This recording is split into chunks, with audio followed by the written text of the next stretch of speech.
What up, YouTube? GGJ Fly Guy here with the OFNA GT-V2e, the brand new one. As you can see, I've already had to take it apart. Slap some batteries in it just to do a couple, test runs, just to see how it would work. Since the weather's pretty nice, and went up one pass and back, and it became a two-wheel drive vehicle. Now I knew about this from some of the other guys that have this same car.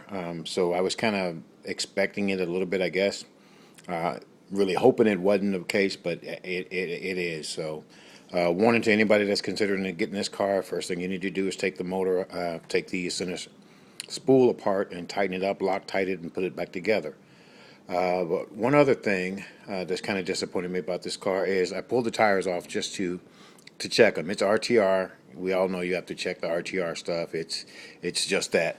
And whoever mounted these tires on there, you can see on a couple of them where the lips are hanging over the tire. This little area right in here, that shouldn't be hanging over like that, but it is. And I think they just rushed in doing it. That should actually be flush. And there's a couple of the tires that are like that.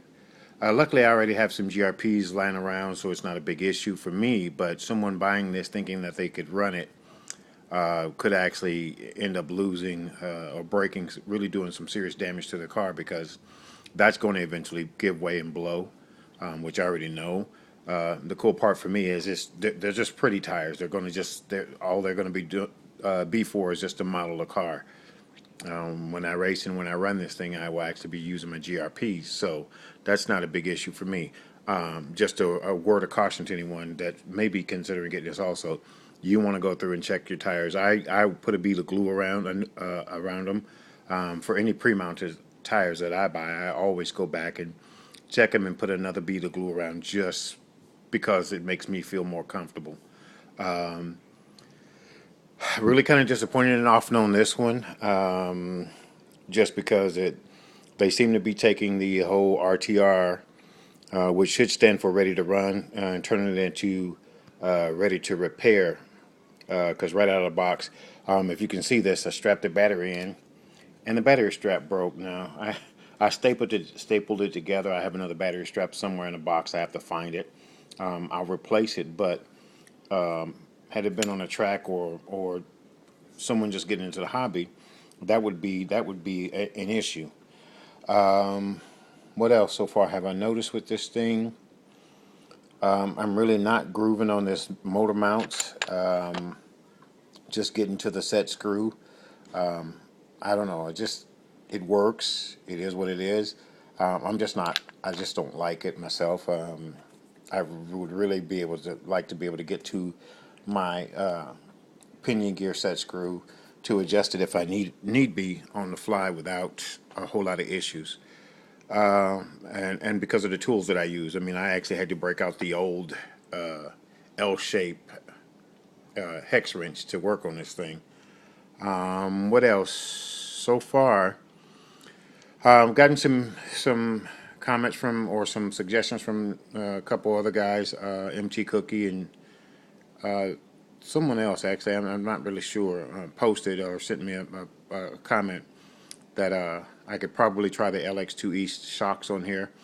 I'm going to run these for a minute until I'm sure that those will work, because they're kind of expensive. And I'm going to run this stock motor and ESC for a little bit until I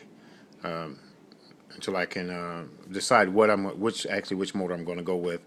I just pulled the trigger on a slash 4x4, so I'm kind of have to slow down. But one thing I am going to do while I have this thing apart, I am going to get rid of that 16, and I'm going to drop a 20 in it, which should net me the speed that I need for track duty. And man, I'm not trying to get this thing up to 100. I just want to get it up around 40, 50 miles an hour, just to have that power for when I do race it on the track. I was tempted to sell this thing. I'm going to hold on to it. I found out just looking through some of the forums and tracking. So often it doesn't have any bodies available for this thing. I mean, you guys know me. I like to have extra bodies. Got to have that race body and then that shelf body for after the race. If it's going to be setting up. My cars sit on, when they're on the shelf, they have a clean, nice, decent body on them. And then all the race bodies are in a box that I can pull out and when I'm ready to go race. But anyway, found out from a couple of the forums and JStall, the Ipanema Warrior body fits on this thing. I actually have one. Kind of hard to tell because I cut it for the GM1, but looks like it will fit pretty nicely. We'll just slide it back a little bit and make sure the holes are the body pin holes are in the right spot. Anyway, here is the OFNA GT-V2e RTR, which for me stands for ready to repair. We'll get it back together and take it out for a run and see. I Loctited the screws on the drive cups, so I may put it out here in this Texas heat and give it some time to dry really good, and pick back up on it tomorrow running it wise and see how it does. Anyway, here it is. We'll get back at you when we get her back together. GGJ Fly Guy signing out.